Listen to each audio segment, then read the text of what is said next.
Yeah, Eric, the city's worried some of these personal belongings out here could be accidentally thrown away or volunteers could be hurt, but We Heart's concerned about the city's approaching bullying behavior. Is this trash or personal belongings? For the past year, Andrea Suarez says We Heart Seattle's made that distinction. It would not go inside somebody's tent to pick that up. And has always asked campers for permission before clearing garbage at encampments across the city, like this one here on Shilshole Avenue in Ballard. Also engage and build trust and relationships with the people living here. But Suarez says last week, Councilmember Dan Strauss invited her onto a Zoom call, then criticized her efforts. Sadly, I was ambushed by many city agencies. She says officials from Seattle Parks and Recreation, Public Utilities, the Human Services Department, the Hope Team, and REACH all asked her to stand down. They said, we have it handled. Do not come back. Suarez says no one on the call told her why they were bringing up these concerns now, but says they emphasized a cleanup plan was already in place. REACH Director Chloe Gale says city staff organized the meeting to better create a coordinated response for the people living unsheltered in Ballard.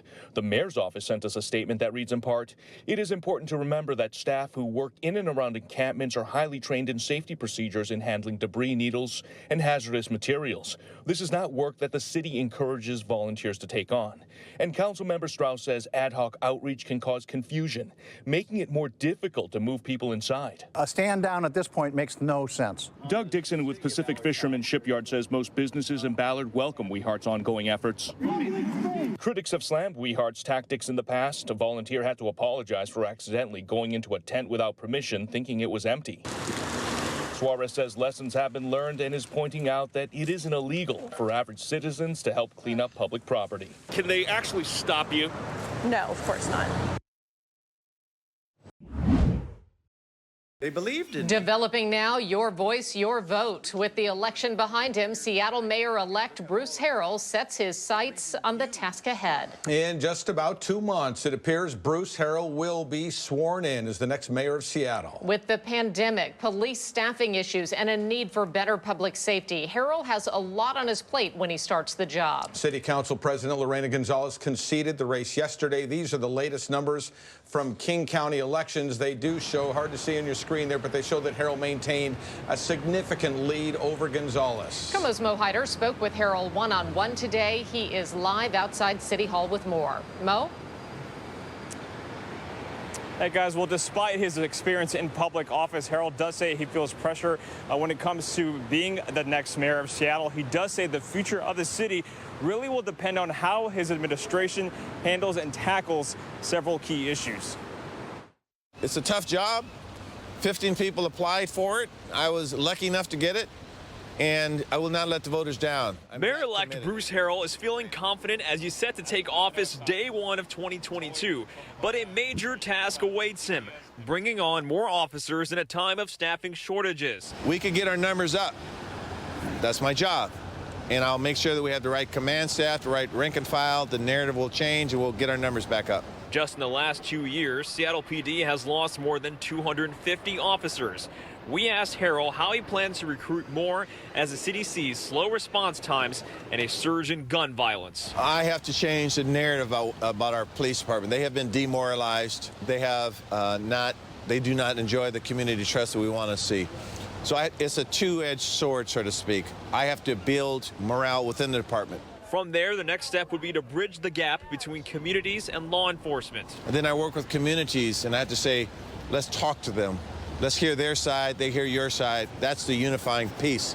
When he walks into City Hall in 2022, Harrell knows this will be one of many challenges ahead as residents of Seattle want to see change. Preston, I tell you, this rain has been just relentless, and this is a big problem crews are dealing with right here. You can see leaves piled up on top of this storm drain, and this is just causing them to get clogged up. And with this rain that's starting to fall harder, well, that could be a potentially dangerous situation for drivers.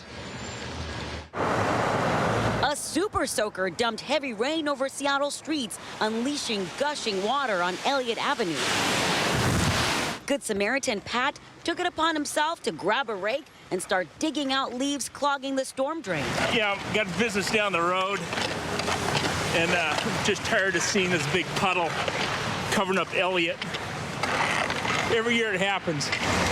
Soon after, crews with Seattle Public Utilities arrived to do more heavy lifting. This time of the year when the leaves are falling, it's just a battle. It's been nonstop work. Crews say it's a huge help if homeowners and business owners could help out like Pat and keep the drains open. We got a lot of people out here doing a lot of good work.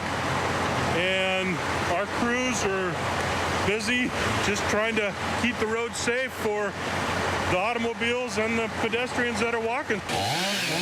From the fallen leaves to the trees they came from, trimming crews have been doing a lot of preventative work today. This team is sprucing up a Douglas fir after some branches fell off in the last storm. We saw quite a bit come down in the last one. We're definitely anticipating with the, increased wind and the, saturated soils that there's probably going to be some serious failures down the road. And on the roads around Seattle and King County, first responders worked from one crash to another on the slick roads. Troopers shared pictures of one crash that included 2 semis and 3 cars. They can't emphasize safety enough. Yeah, be prepared. Hi, everyone. I'm Preston Phillips from KOMO News. Thanks for checking out the KOMO YouTube channel. You can see more of our videos right here by clicking on the video links for more news from the Seattle area and Western Washington. Oh, and don't forget to click the subscribe button below so you don't miss our YouTube updates.